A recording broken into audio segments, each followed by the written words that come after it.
Mereka baling batu tapi dunia diam. Sebab yang kena tu negara tembikai. Jom kita lihat apa yang rakyat negara tembikai hadapi sekarang.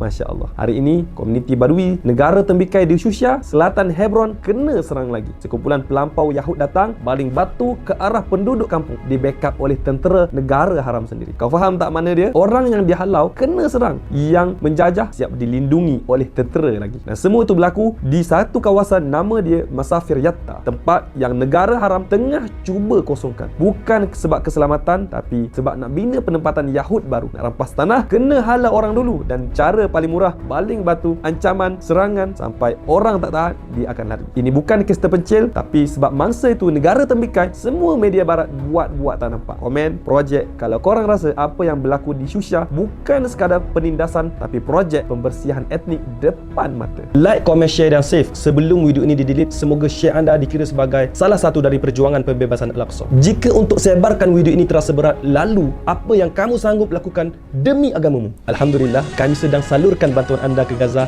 Jom sama-sama kita bantu mereka. Klik link di bio atau di bahagian komen.